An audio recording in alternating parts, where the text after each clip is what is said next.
আজকে আমরা কথা বলবো বাংলাদেশের মেগাস্টার কিং খান, সবার পছন্দের ভাইজান সাকিব খানকে নিয়ে। সাকিব খানের নতুন একটি মুভির ঘোষণা এসেছে, যে মুভির নাম হচ্ছে বরবাদ। আজকে আমরা বরবাদ মুভিটিকে ফুল ভেঙে চুরে খেয়ে ফেলবো। তো চলুন দেরি না করে শুরু করা যাক। আপনারা অনেকেই হয়তো বা ইউটিউবে সার্চ করেছেন যে বরবাদ মুভির ট্রেইলার বা বরবাদ মুভির টিজার বা বরবাদ মুভি দিয়ে সার্চ করেছেন, অনেকেই সার্চ করেছেন। আমি জানি আপনারা সার্চ করেছেন। তো আপনারা বিভিন্ন ইউটিউবার্সদের ভিডিও দেখেছেন যে বরবাদের ট্রেইলার, বরবাদের টিজার।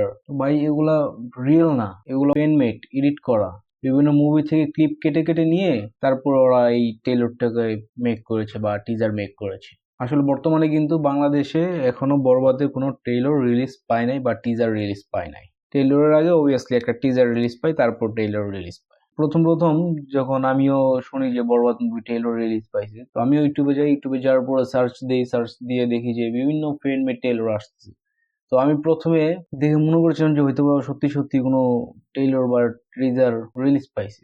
তো এরপরে তো একটুখানি দেখার পরে দেখলাম যে এটি ফ্যান মেড ট্রেইলার মেক করা হয়েছে। তো আজকে ফাইনালি আমার ভিডিওর মাধ্যমে আপনারা বরবাদের সম্পূর্ণ অফিসিয়াল ইনফরমেশন জানতে পারবেন। তো চলুন আপনাদের সবাইকে জানিয়ে দিই, শাকিব খানের বরবাদ মুভিটি 2025 সালে একটি আপকামিং মুভি। এই মুভির এখনো কোনো টিজার বা ট্রেইলার কোনো কিছু রিলিজ দেওয়া হয়নি। এই মুভিটির বাজেট রয়েছে 15 কোটি, যা বাংলাদেশের সিনেমার জন্য অনেক হাই বাজেটের একটি মুভি, এবং সর্বপ্রথম এই মুভিটিকেই এত বাজেটে মেক করা হচ্ছে।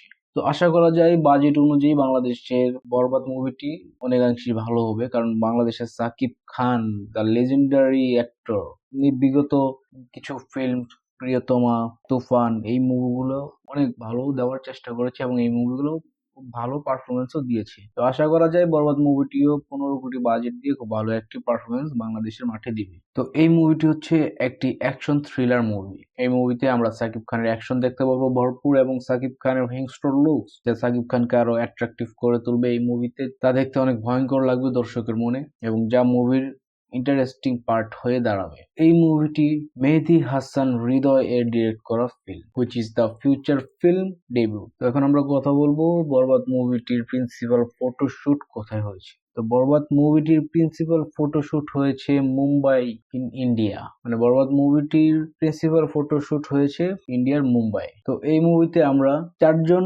অ্যাক্টরের কথা এখন পর্যন্ত জানতে পেরেছি, আর একজন অ্যাক্ট্রেসের কথা এখন পর্যন্ত জানতে পেরেছি, তা আপনাদের মাঝে শেয়ার করব। তো এই মুভিতে অ্যাট ফার্স্ট যাকে কাস্ট করা হচ্ছে তিনি হচ্ছেন আমাদের সবার প্রিয় সাকিব খান, এবং দ্বিতীয়তে যে অ্যাক্ট্রেসকে কাস্ট করা হয়েছে তিনি হলেন ইদিকা পায়েল। আপনারা সবাই ইদিকা পায়েলকে তো চিনেনি, প্রিয়তমার নায়িকা, যাকে আশা করি সবার মনে পড়ে গেছে। এরপর রয়েছে আমাদের বাংলাদেশের একজন সুনামধন্য অ্যাক্টর, তার অ্যাক্টিং স্কিল অনেক ভালো, তিনি বাংলাদেশে অনেকগুলো মুভি দিয়েছেন। তো তিনি আর কেউ না, তিনি হচ্ছেন আমাদের সবার প্রিয় মিশা সওদাগর। এরপরে আরো একজন বিগ অ্যাক্টরকে আমরা আমাদের এই বরবাদ মুভিটিতে দেখতে পারবো। তো আপনার গেস করুন যে তিনি কে হতে পারে। আশা করি সবাই জানেন যে আমি কার কথা বলতে চাচ্ছি। আমি বলতে চাচ্ছি ওপার বাংলা, বলিউড, টলিউডের ভিতরে ফেমাস অ্যাক্টর যিশুদার কথা। তো যিশুদাকেও আমরা আমাদের এই বরবাদ মুভিতে দেখতে পারবো। আর বুঝুন যিশুদা রয়েছে এই মুভিতে, তাহলে এই মুভির হাইপস আরো কতটুকু হতে পারে। তো এই মুভিটি আমাদের বাংলাদেশ সিনেমা প্রেমীদের মনে অনায়াসে জায়গা করে নিতে পারবে, কারণ এই মুভিটি অনায়াসে বাংলাদেশ সিনেমা প্রেমীদের দৃষ্টি আকর্ষণ করতে পারবে। তার কাহিনী skill, editing, voice makeover, background music song, সবকিছু দুর্দান্ত হবে এই মুভির ভিতরে। তো আর দেরি না করে এখনই আমাদের চ্যানেলটিকে সাবস্ক্রাইব করে রাখুন নিত্য নতুন মুভি সম্পর্কে জানার জন্য এবং এক্সক্লুসিভ কিছু ডিটেলসের জন্য। ধন্যবাদ।